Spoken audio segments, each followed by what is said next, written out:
Bismillahirrahmanirrahim. Assalamualaikum warahmatullahi wabarakatuh. Welcome back to my YouTube channel.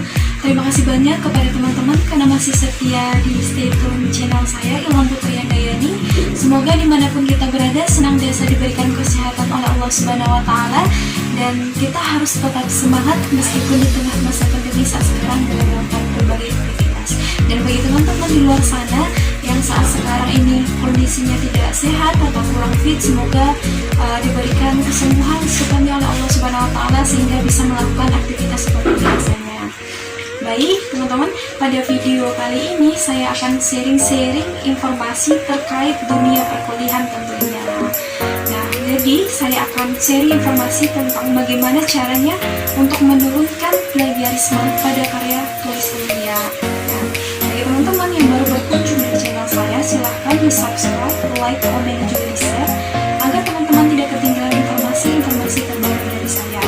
Nah, penasaran apa saja cara-caranya? Silahkan tonton video saya hingga selesai.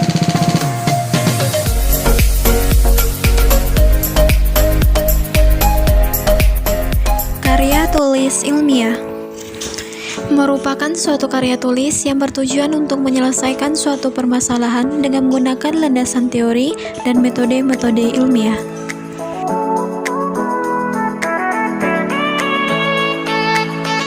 Contoh dari karya tulis ilmiah adalah makalah,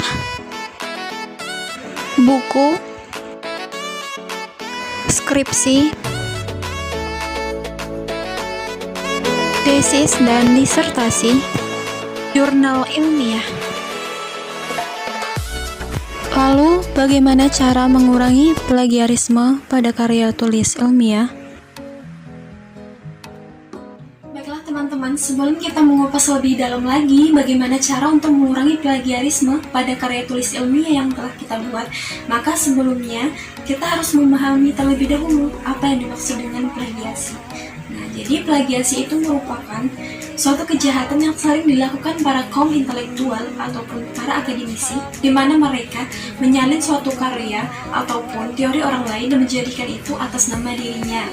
Nah, biasanya para penerima karya tulis ilmiah ini seperti penerbit, autor, instansi, dan sebagainya, mereka memberikan berapa batasan maksimal plagiarisme itu ada dalam karya tulis. Misalnya, saya kuliah di UIN Sunan Kalijaga, maka pada penulisan skripsi, tesis, maupun disertasi, mereka memberikan batasan maksimal plagiarisme sebanyak 25%.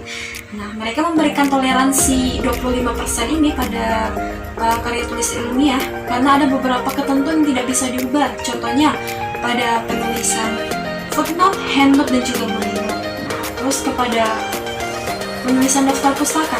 Nah, kedua hal ini tidak bisa diubah karena memang baik itu pengarangnya, penerbitnya, maupun kota terbitnya, judul bukunya itu sudah ketentuan bakunya dari sana gitu. Terus juga pada penulisan Al-Quran dan juga artinya. Nah, biasanya kita yang dari instansi atau lembaga yang bercirikan Islam, nah biasanya itu pasti memakai ayat Al-Quran dan juga artinya. Nah, ini juga tidak bisa kita ubah.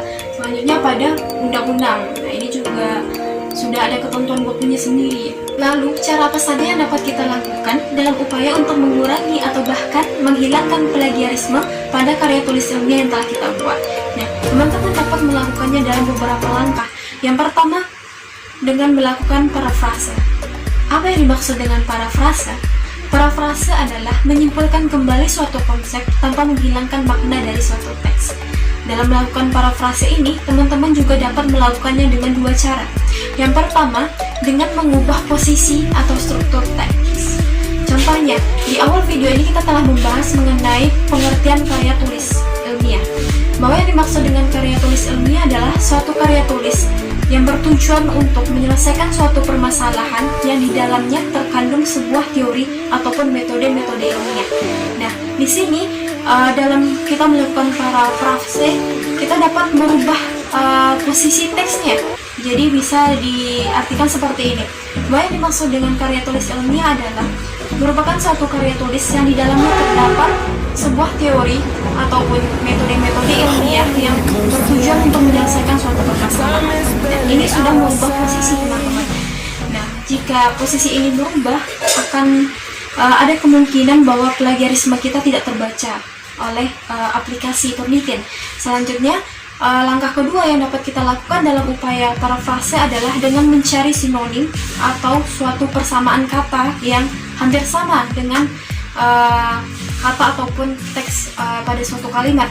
Contohnya, saya dan Tika pergi ke pasar pada hari Minggu. Nah, di sini kita menggunakan kalimat dan. Kita boleh mengganti kalimat dan ini yang mempunyai sinonim yang hampir sama di sini. Contohnya, saya dengan Tika pergi ke pasar pada hari Minggu. Nah, kalimat pertama kita menggunakan kata dan pada kalimat kedua kita menggunakan kata dengan. Tetapi apabila kita baca kembali, maka saya dan Roni pergi ke pasar pada hari Minggu. Nah, ini maknanya tetap enak didengar dan mempunyai makna yang tidak jauh berbeda seperti itu. Maknanya masih ada.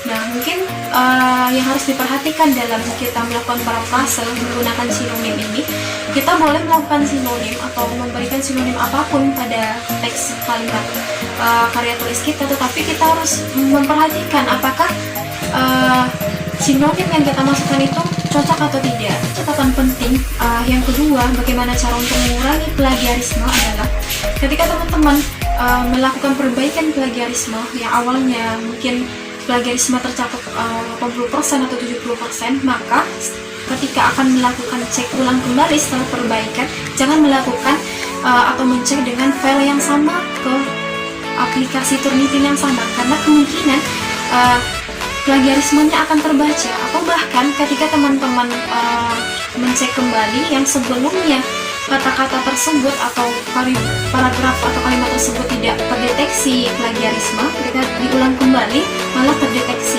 Ini yang harus